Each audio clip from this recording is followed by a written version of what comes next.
Rashid Zaheer official 2 में दोस्तों आपका स्वागत है। आज 27 तारीख की शाम है जब मैं आपके सामने एक ऐसे हसास मुद्दे को लेकर हाजिर हूँ कि मैं इस वीडियो को बनाते वक्त ये सोच रहा हूँ कि आप में से कितने लोग इस बात को सार्थक पॉजिटिव वे में लेंगे और कितने लोग गुस्से में कुछ भी गलाजत कहने लगेंगे। 2-3 दिन से मैं लगातार इस वीडियो को बनाने की सोच रहा था। दिल्ली में जमीयतुल उलमा, उसके मौलाना महमूद मदनी साहब बुज़ुर्गों में से हैं। मैं तमाम दाढ़ी और टोपी वालों की बेइंतहा इज़्ज़त करता हूँ, चूँकि बहुत से दाढ़ी और टोपी वाले जब गलत तरीके का रोल भी इख्तियार करते हैं जो कि बदनुमा दाग हैं पूरी की पूरी सोसाइटी पर। ऐसे में दोस्तों बात यह है कि उसके बावजूद भी मैं आपको ये बताना चाहता हूँ कि जिसके चेहरे पर दाढ़ी नहीं है और वो दुनियादार किस्म का व्यक्ति है, उसे अगर आप 5 करोड़ रुपए देंगे ना, जनरली बात कर रहा हूँ मैं, कि तू दाढ़ी रख, इस सुन्नत को अपने चेहरे पे रख ले और टोपी पहन ले, और वो किसी मनसब पे हो, किसी मनसब पर फायज हो, तो वो सोचने लगेगा। मैं दुनियादार व्यक्ति की बात कर रहा हूँ।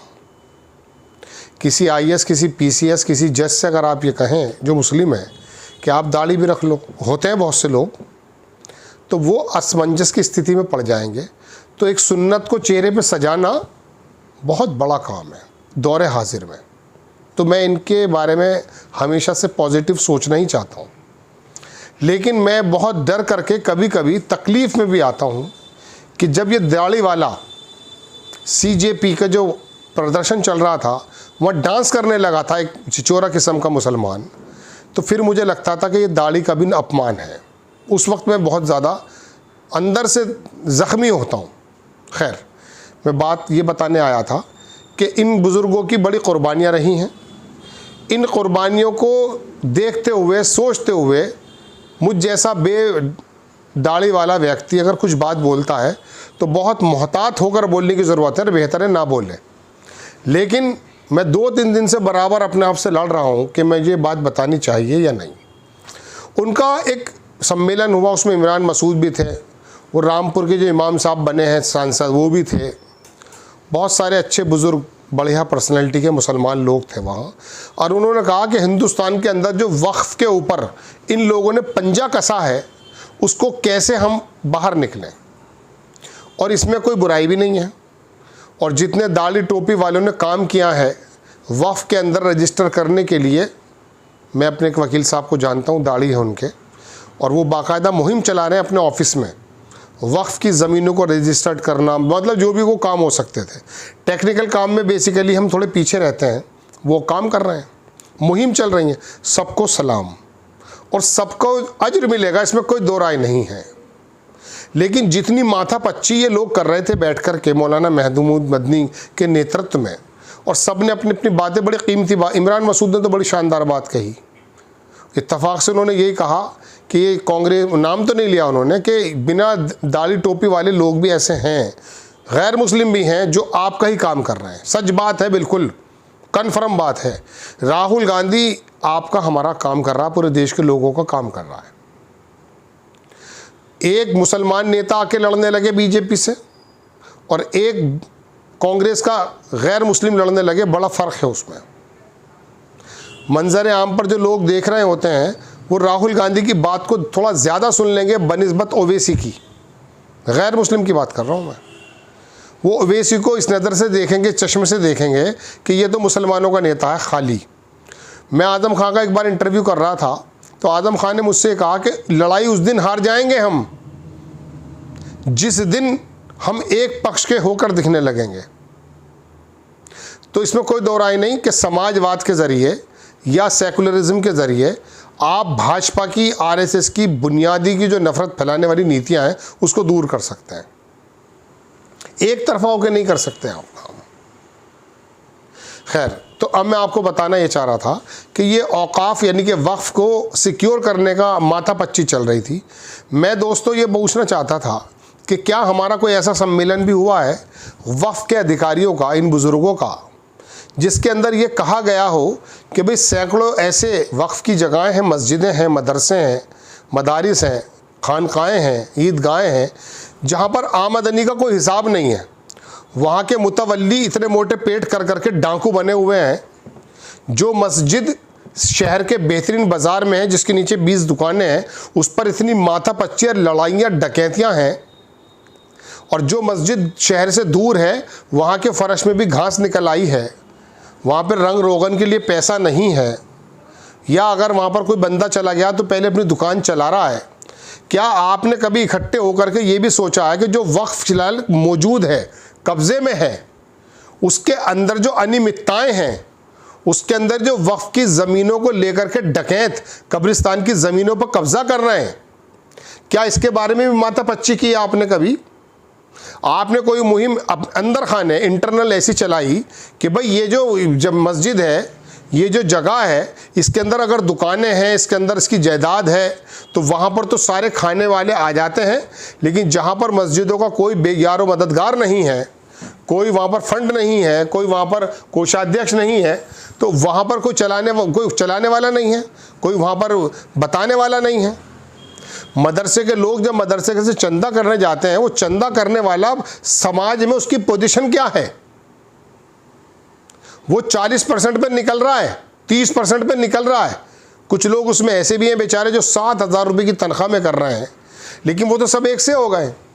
मौलाना तकी उस्मानी का शायद आपने नाम सुना हो। उनके एक भाई थे मौलाना रफ़ी उस्मानी, पाकिस्तान में।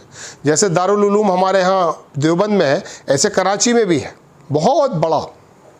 बहरहाल हुआ यूँ कि उनके एक बुज़ुर्ग थे जिनसे वो बैत थे या जिनके वो शागिर्द थे। मौलाना रफ़ी उस्मानी एक मरतबा उनके घर चले गए, बड़े खुश हुए। बोले अरे रफ़ी कैसे आना हुआ? मौलाना रफ़ी उस्मानी अब इंतकाल फरमा गए, अल्लाह उनके दर्जात को बुलंद कर दे। उन्होंने कहा हज़रत मैं फ़लाँ आदमी के पास आया था और मदरसे के जो अखराजात हैं वो हैं, इसलिए उसके पास आया था मैं। और ये भी बताया कि वो आदमी बड़ा सेठ है और 1 लाख रुपए का चंदा देता है। तो जो उनके बुज़ुर्ग थे, जो उनके उस्ताद थे, उनका चेहरा गुस्से से लाल हो गया। बोले क्यों गए थे उनके यहाँ आप? तो उन्होंने फिर ये बातें रखी जो मैंने आपके सामने रखी कि एक मोटा चंदा दे देता है वो, मदरसे अखराजात हैं, 500 बच्चे भी हैं, उनके 2 वक्त का खाना, 1 वक्त का नाश्ता जब मुतवल्ली को करना पड़ता है ना, ये वो ही जानता है। लेकिन मैं अपनी बात अभी कुछ और कर रहा हूँ।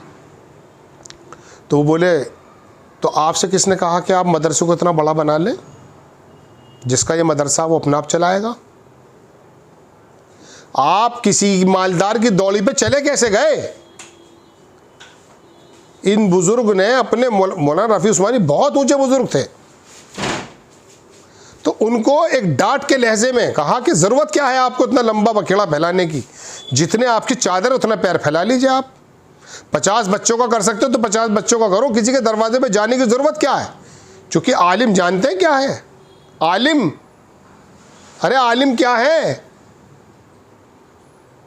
अगर आप आलिम के बारे में थोड़ा जान लें कि खाली मारिफुल कुरान की 7 जिल्दें पढ़ने से आलिम नहीं बनता है। वो 250 किताबें पढ़ करके वो आलिम बनता है, फारिगुल तहसील होता है। और वो इल्म का मतलब जानना, जानना का मतलब तारुफ होना, तारुफ का मतलब किसी का तारुफ हो जाना। अल्लाह का जिसको तारुफ हो जाए वो किसी और के लिए तारुफ के लिए मोहताज खड़ा है लाइन में। तो कहा कि आलिम मालदार की दौड़ी पे ऐसा जैसे कुत्ता। ये इकट्ठे जो होकर के औकाफ की और वफ़ की बात की बचाने की बात चल रहा है ना, आप ठीक है, मैं इस बात को इनकार नहीं करूँ, चूँकि दौरे हाजिर में सरकार ऐसी आई है जो आपके घरों में घुसकर आपके भी कागज़ मांग रही है, मैं इस बात को इनकार नहीं कर रहा हूँ। लेकिन एक ऐसी तो बताइए मुझे कि आपने कॉन्फ्रेंस की है कि भाई हमारे पास 2 लाख मस्जिदें हैं, 4 लाख मदरसे मदारिस ईदगाहें हैं और वहाँ पर आमदनी के स्रोत इतने हैं और वो पैसा इकट्ठा होकर के डकैतों के पेट में ना आकर के लोगों की फलाह आम पर लगता है। मुतवल्ली के चुनाव के ऊपर मस्जिदों में लड़ाइयाँ होती हैं, मार पिटाइयाँ होती हैं, जिसमें दुकानें मौजूद हैं और जो दुकानदार उसके अंदर मौजूद है ना, वो 100 रुपये किराया दे के डकैत बना हुआ है। वो भी पैसे देने को तैयार नहीं है, क्योंकि वो मालूम है कि मुतवल्ली भी चोर है। अगर मुतवल्ली अच्छा होगा वो तब भी नहीं देगा, क्योंकि बेसिकली अंदर छुपा हुआ है ना, किराएदार में भी, मुतवल्ली में भी, चलाने वाले में भी। और ये सब लोगों ने जो कब्जे कर रखे हैं, आप जाकर ज़रा मज़ारों के हालात तो देखो क्या हैं। कितनी महंगी महंगी चादरें चढ़ा रहे हो, गरीब के जिस्म के ऊपर कपड़ा भी चढ़ाया। स्कूल की, मदरसे की, तमाम की बातें आप करते हैं, करते रहिए, मैं इस बात को इनका, मैं वो एक अलग मौजू है। लेकिन एक कॉन्फ्रेंस मौलाना महमूद मदनी इस बात की भी करें कि जो मौजूदा दौर में हमारे मुल्क में है, हमारे ज़ेर तसल्लुत जो चीज़ें हैं उनको भी हम सही करने की कोशिश करेंगे। ऐसे कलफ के कुर्ते पहनकर ऐसे 5-5 लाख रुपए तोला के और 1 लाख रुपए तोला के हदिये में मिले होंगे। इत्र लगाने का कोई अधिकार नहीं है आपको। एक हमारे उत्तर प्रदेश के मेरठ में हफीज़ मेरठी थे, बड़े अच्छे शायर थे। उनका एक शेर सुन लो, पहले मैं उसके बारे में बात बताना चाह रहा था। ये खुशबू से संबंधित बात आई। जाने कितने हंगामों की इसमें समाई होती है, जाने कितने हंगामों की इसमें समाई होती है, सन्नाटे की भी गहराई क्या गहराई होती है। जब मेरठ में 87 में मारा गया था हाशिमपुरे के मुसलमानों को और कर्फ्यू था, उस सन्नाटे के ऊपर शेर पड़ा था। तो एक बार उनके वो थे शागिर्द, मजरू सुल्तानपुरी के पास जा रहे थे, वो हमारे मित्र थे। तो उन्हें कहीं अमेरिका में, कहीं किसी मुल्क में कोई ऐसी चीज़ मिली थी खुशबू वाली, कोई शीशी वगैरह थी कुछ रुमाल के साथ। बोले यार ये मेरे तो इस्तेमाल में आती नहीं है, मजरू सुल्तानपुरी को दे देना, वो इस्तेमाल कर लेंगे। यहाँ पर बैठे हैं सफ़ेद कुर्ते लगा के, टोपी लगा के। इमरान मसूद अपनी पार्टी की तरफ से आया है, वो दाढ़ी वाला मौलाना रामपुर का सांसद वो अपने चक्कर में आया है समाजवादी की बातें करने, और तुम लोग अपने चक्कर में बैठे हो कि हमारी सल्तनत पर हंगामा ना हो जाए। याद रखिएगा अल्लाह ताला मुसल्लत कर देंगे ऐसे लोगों को तुम्हारे ऊपर। वो तो हदीस है ना कि तुम्हारे बुज़ुर्गों की और तुम्हारे बच्चों की ना शफ़क़त करें ना वो इज़्ज़त करें, है ना। तुम्हारे इन औकाफ के ऊपर भी कब्ज़ा होगा इन्हीं लोगों का, क्योंकि तुमने डकैतियाँ करी हैं। अभी तो सिर्फ तुम्हें मदरसों के जो है औकाफ का वक्फ की चीज़ें मिली थी, उसे भी नहीं चला पाए। देश का चला पाओगे तुम?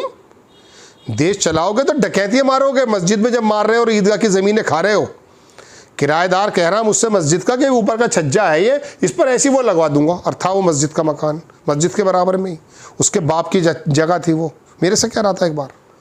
तो दोस्तों बात यह है, एक आदमी था, एक हमारे कब्रिस्तान हम जानते हैं, अच्छा खासा काम किया करता था, कारोबार ख़त्म हुआ, बोला मेरे बाप दादाओं का कब्रिस्तान था, लेके कागजात लेके बैठा, अब हर खबर पे पैसे ले रहा है, बन गया डकैत।